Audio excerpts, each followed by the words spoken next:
정부가 제출한 3차 추가 경정 예산안을 둘러싸고 여야의 신경전이 고조되고 있습니다. 더불어민주당은 내일까지 추경 처리를 마칠 것이라면서 통합당의 조건 없는 국회 복귀를 강조했지만은 미래통합당은 대통령 하명에 의한 졸속 심사라며 공세 수위를 높이고 있습니다. 국회 연결해서 자세히 알아보겠습니다. 최민기 기자. 네, 국회입니다. 여야의 기싸움 여전히 계속 진행되고 있군요. 네, 그렇습니다. 이 3사 추경에 대한 국회 심사를 둘러싸고 여야가 서로 난타전을 벌이며 대립하고 있습니다. 먼저 더불어민주당은 신속한 심사를 통해 내일 반드시 3차 추경안을 통과시키겠다는 입장입니다. 민주당 조정식 정책위의장은 추경이 늦어질 경우 이 정책 효과가 반감될 수밖에 없다며 이를 미룰 이유는 단 하나도 없다며 내일 반드시 추경을 매듭지을 것이라고 거듭 강조했습니다. 특히 통합당이 심사를 11일까지로 연기하면 예산심사에 복귀하겠다는 조건을 내거는데 이는 시간 끌기에 불과하다며 받아들일 뜻이 없음을 분명히 했습니다. 만약 통합당이 추경 발목 잡는 속내가 아니라면 조건 없이 복귀하라고 촉구하기도 했습니다. 김태년 원내대표도 코로나 위기로 예산 투입이 절박한 분야가 많고 상임위 증액 요구도 있었다며 현미경 심사로 지원의 사각지대 계층은 없는지 마지막까지 꼼꼼히 살피겠다고도 말했습니다.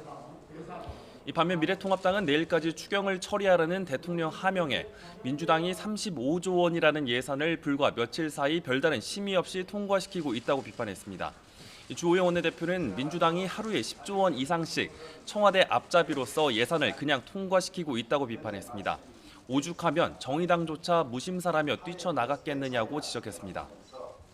그러면서 이번 추경엔 민주당이 염치 없게 넣은 지역구 예산이 무려 3,500억 원이나 된다고 강도 높게 비판했습니다. 주 원내대표는 일주일 더 심사해서 제대로 심사하자는 통합당의 요구도 민주당이 거부했다며 자신들의 정책 실패를 코로나 탓으로 돌려 빚으로 메우려는 심산이라고 날을 세웠습니다. 오늘 3차 추경안에 대한 국회 심사도 이루어지는데요. 오늘은 증액 심사라고요. 네, 그렇습니다. 국회 예산결산특별위원회는 예산안 조정 소위원회를 열어 3차 추경안 심사를 이어갑니다. 예산 소위는 어제 보류했던 일부 사업의 감액 심사를 우선 마무리하고 오후부터는 증액 사업에 대한 심사를 진행할 계획입니다. 특히 교육위에서 예비심사 과정에서 증액된 대학 등록금 반환 등 관련 예산 2,700억여 원이 주요 쟁점이 될 것으로 보입니다. 앞서 교육위는 대학혁신지원사업 예산 767억 원과 코로나19 관련 지원 예산 1,951억 원을 추가로 증액했습니다. 그러나 증액 심사에 참여하는 기재부는 대학의 자구 노력이 선행돼야 한다며 등록금 반환 예산에 강하게 반대하고 있어 이 통과 여부는 불투명한 상황입니다.